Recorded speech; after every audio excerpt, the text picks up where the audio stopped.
why this is my favorite tree? Why? Because it's tipped over. And it's still growing. Okay, cool.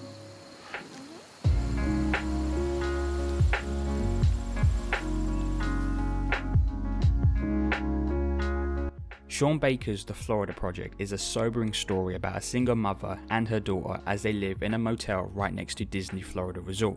The film primarily follows Moonee, a 6-year-old troublemaker, as we see her make new friends, lose old ones, and ultimately lose her family. This story takes place at a motel that is situated on the outskirts of Disney Resort. The motel holds low-income residents who are in a similar situation as Moonee and her mother Halley, and that situation is to survive on a daily basis. But it is Moonee who is the most important character in the film, but she isn't the only important one. Her mother Halley and motel manager Bobby also play vital roles in telling Sean Baker's story. What is the story of the Florida Project, however? Because there isn't really a protagonist and antagonist, it is just people being people, from doing acts that they will regret to helping each other out. And it is this story that makes the Florida Project very personal to each individual who watches. For myself, who is in a stable position, sees this with a different view to someone in a very similar position or who is in a similar situation as Moonee. I cannot connect to her in that personal way. All I can do is see what I am shown and form my judgment from there. And that judgment is this: is the lives of Moonee and Halley one I should be sympathetic to or critical against? Their actions throughout the movie are very disrespectful, from Moonee spitting on someone's car to Halley violently beating her friend in the face right in front of her friend's child. I remember the first time I watched the Florida Project, and at the end when Moonee begins to cry as the realization confronts her that she is being taken away from her mother, that I began to make excuses for her actions throughout the movie. I started to blame her surroundings rather than herself, that living in the motel and her mother not having a job is the reason she acts in a disrespectful way. But compared to her mother Halley, I didn't make any excuse for her. I didn't blame the environment she was living in or the situation she is in. I just blamed Halley for acting in that awful way. And now I ask, is that fair? In this video, I want to discuss mother and daughter and their circumstances that they are put in and answer my own question. Should I be sympathetic to Moonee and Halley, or should I be critical against them and their actions throughout the movie?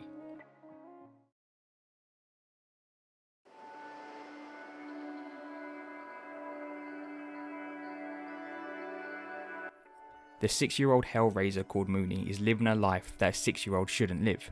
She has a mother who doesn't have a job, and Moonee herself spends her summer vacation in a motel where there isn't much to do or see. But what I like about Moonee is her positivity. She doesn't let that get her down and finds the smallest moments entertaining, from sitting on a tree to seeing some cows. See, I took you on a safari. She finds the excitement in little moments bonded by her friends, as seen when Moonee, Scooty and Jancy happily sit around eating ice cream. But Moonee, like I said, is a hellraiser. She constantly gets into trouble and disrespects her elders. And the frustration is that Moonee never faces the consequences properly. For example, when she is caught spitting on a woman's car, she is told to clean it, but it becomes a fun game for her and she even makes a new friend from it. You're having too much fun and it's not supposed to be fun, it's supposed to be work, okay? When she turns off the power for the whole motel, her mother gets a stern word but nothing else. I got a videotape of the kids illegally entering the utility room. And even when she participates in burning an abandoned house down, no one confronts her on that act. That lack of discipline corrupts her into thinking what she does is acceptable.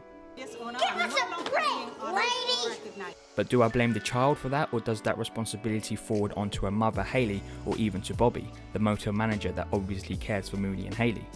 I don't blame Moonee as much as I probably should, because I see her circumstances and the surroundings of where she lives. When Moonee sees her mother swear at other adults, how am I going to blame the 6-year-old child for imitating their parent by doing the same thing?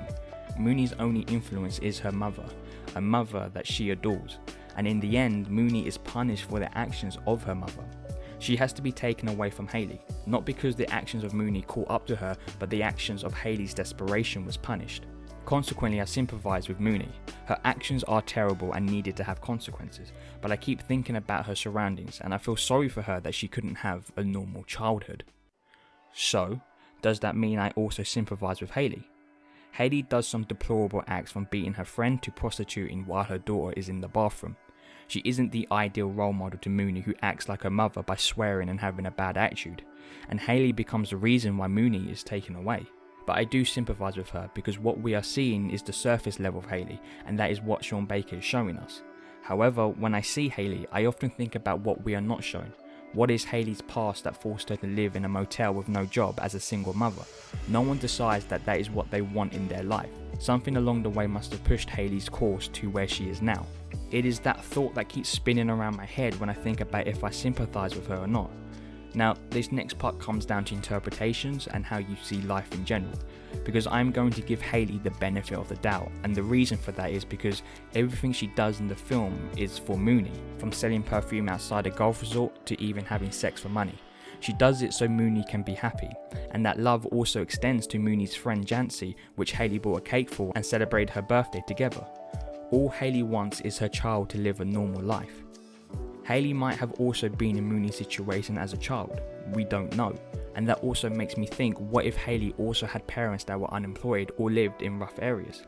It isn't just right to chalk her mistakes to her past and write them off completely, and I understand that, but my feeling is that she tries to be good but can't break that cycle she is in, and it must be tough when you are hardwired to live a certain style to just recode your brain. And again, this is coming from an assumption, but I do sympathise with Halley and her situation. I cannot agree to her lifestyle or the actions she takes, but when I see her trying to make Moonee the happiest child in the world, I can't hate on that. Halley is a desperate parent trying to make the best out of a really hard time. We've also obtained this online classified ad soliciting customers for sexual activities with your phone number attached. However, ultimately, she pays the price for her wrong actions and loses Moonee, and has to leave her child to someone else to look after. That is reality. All the love and good intentions means nothing. I do sympathise with Halley because she tried to make her daughter happy, but in the end her actions affected both herself and her daughter, and they both lost each other.